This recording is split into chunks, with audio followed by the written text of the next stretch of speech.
So it's the middle of the school year, and you're starting to notice your students could use a revamp in your classroom management.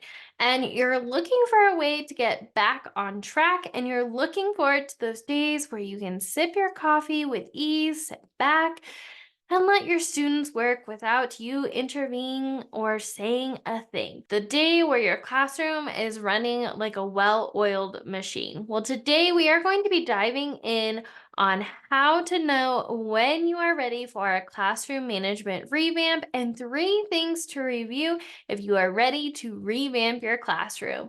So let's dive in.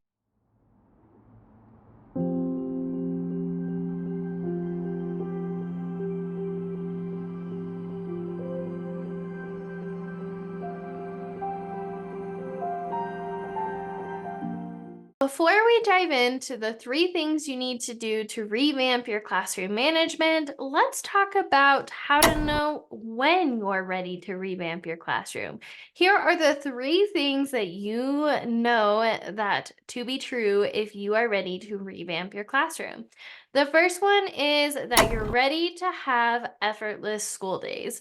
You're looking forward to sitting back with the confidence and peace of mind knowing you could step out for a second to talk to a coworker or a student out in the hallway, and your students would be doing exactly what's expected of them. The second way you know you're ready for a classroom management revamp is you're ready to have your students run the classroom without you. You can rest at ease knowing that if you had a sub, your students could run the entire classroom how it is expected to be ran without you being there.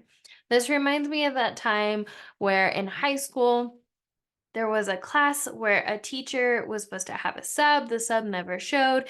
And she went through two or three class periods of students doing exactly what was expected of them before someone finally reached out to the office to let them know there wasn't an adult in the room.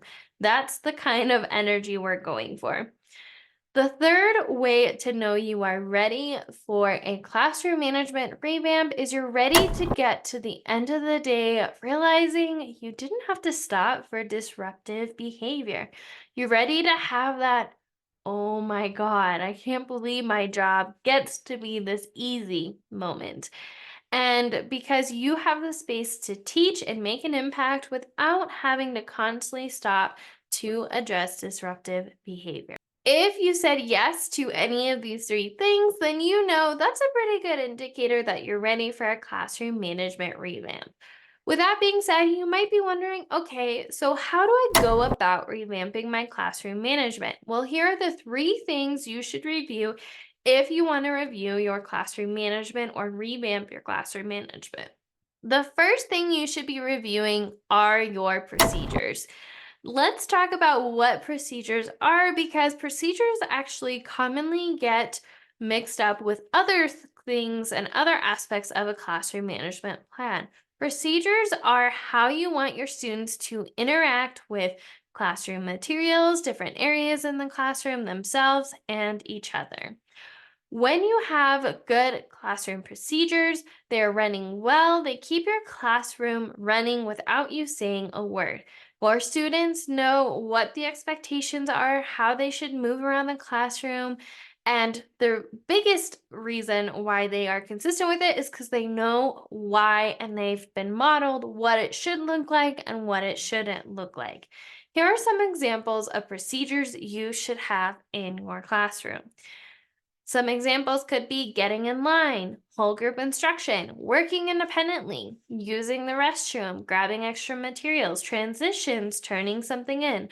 All of these are examples of some procedures that you should have in the classroom. If you want a resource to walk you through how to teach procedures the right way, I will put a link in the description for you to refer back to a week where I talked and even modeled how to teach procedures. But here's a general overview of how to introduce or reteach procedures. The first thing you're going to do is introduce. Good morning, boys and girls. Good morning, students. Today we are going to review or talk about how to turn in our papers. The second step is to model the right way. You're going to physically get up and show your students what it should look like and sound like. The third step is you're going to model the wrong way to do it. Fourth step, you're going to have a discussion. What did it sound like and what did it look like? You're also going to talk about what it doesn't look like and what it doesn't sound like with your students. And then the most important step, which so many teachers miss, myself included, the first couple of years, is the why. Why is it important that we have this procedure in place? Have your students discuss it with you, why it's important that you have this procedure in place. This is the buy-in. That way, when students have a choice between modeling or doing the procedure the right way or wrong way, they can remind themselves, I'm going to choose the right way because we do this so we can keep each other safe or not disrupt our friends. Taking those extra 5 seconds to have this discussion with your students is going to go a long way. And the final step after you've modeled the wrong way, right way, discussed it, and even modeled it again is you're going to practice it as a class. Now, there's this huge dispute or argument or dilemma going around, which is that you shouldn't smile until Christmas. Now, I personally don't believe in that. I believe that you can be a fun and engaging teacher, much like my teaching style, while still having high expectations of your kids. The reason I say this is because it is completely acceptable to have your students practice the procedures until they get it right. It is one thing to have high expectations of your kids. It's another thing to be strict, cranky, and grumpy and not fun if that's your vibe. There's having your students review the procedures and practice over and over until they make it a habit is not being strict, cranky, or mean. It is setting themselves up for success. It is setting your students and your classroom up for success. With that being said, don't feel afraid to practice repeatedly with your students until they get it right, until they can do it without you saying. So, as a recap, the first thing you should do, review if you want to revamp your classroom management, is to revisit procedures. The second thing you're going to want to review are your classroom rules. Now, there's a lot of different opinions out there about classroom rules, but I like to think of these as the non-negotiables. These rules are how the class agrees to interact with each other and themselves and materials in the classroom. I recommend having no more than 3 to 5 because you want your students everything to refer back to the rules. You can say, we use walking feet, so we can respect rule number 1, we are safe. So everything goes back to the rules. The rules are the foundation to the classroom management. The procedures help you support the rules and make sure everybody is following the rules. So again, I would go through, revisit the rules, have your students sign off that they agree to work with the rules or follow the rules, and don't forget to review your rules. I personally do them every day as a primary teacher. You can do whatever is best for you, but feel free to go back and relook at those rules. The third thing you're going to want to review in your classroom management revamp are consequences. Now, consequences are what happens if a student doesn't follow expectations. Here's a lesson that I see a lot of teachers make a mistake with, including myself when I first started, was you don't want to give your students 20 warnings and then maybe do something about it. When I first started teaching, I was terrified to give a consequence because I was scared then that I would be a mean, strict teacher. But again, along my journey, I learned the difference between having high expectations and being strict and rough and not having fun and cranky. There's a difference between the two. So, with that being said, you want to make sure that you follow through with your consequences. Otherwise, your students are going to continuously push the envelope and see what they can get away with. So, here's what you want to do. You want to list out what steps are you going to take if a student doesn't follow expectations. Step 1, Let's say the first time they don't follow, what are you doing? Now, I personally don't believe in calling out a student on their mistake in front of the whole class. I have a whole classroom management playlist I will make sure to put down below. But essentially, you want to figure out what levels of interaction are you going to have with the student before you need to take a bigger action or ask for support. So some examples are maybe the first time, step one, the first time they do it, it's a verbal warning, or maybe you use proximity. You stand close to the student and see if they fix the behavior. The second time they do it, what do you do then?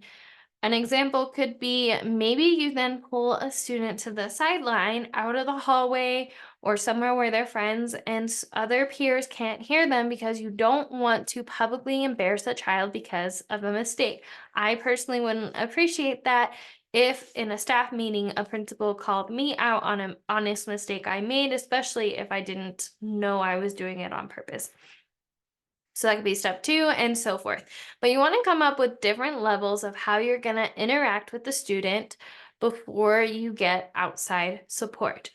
When students know the expectations and why they are there, and then the consequences they have for not following the classroom expectations, the way that you're expecting them to interact, the more likely they are to follow the classroom rules and expectations, the more likely they can thrive in the classroom because at the end of the day, students thrive off of structure. They love structure. They love having routines. It's all about having those routines and structure in place for students to thrive and to know where the limits and boundaries are.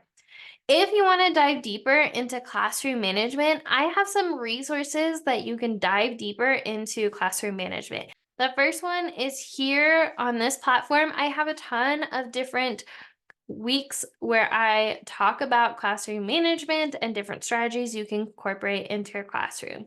The second resource I have for you is the Mastering Classroom Management Guide. This is answering your top questions about how to confidently run your classroom in a way where you feel at ease and effortless.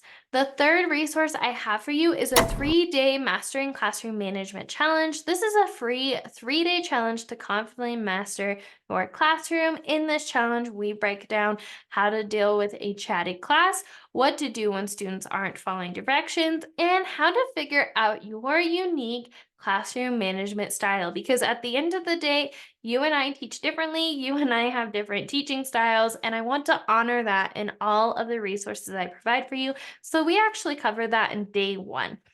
The third resource I have for you is the Present Teacher Circle. This is a step-by-step on how to not only be a classroom management pro and to confidently manage your classroom, but it also to manage all the other areas in your classroom and teacher tasks so you can live a life full of ease. This includes how to plan, how to collect data, how to communicate with families, how to organize your resources, how to set goals, how to take care of yourself and set boundaries. All of these are included inside the Present Teacher Circle. So if this is something you want to learn more about, not only classroom management, but all these other areas, I want to invite you to join us inside of that program as well. That wraps up the 3 things to review to revamp your classroom management. As a review, you will know you're ready to revamp your classroom when you are ready to have an effortless school day, when you're ready to have your students run the classroom without you, and you're ready to go get to the end of the day realizing you didn't have to stop to constantly manage or interfere with disruptive behavior. And the 3 things that you should review for a classroom management revamp are procedures, rules, and consequences. That wraps up our topic for this week. As always, remember we are stronger together, and I will see you next time, Teacher Bestie. Bye.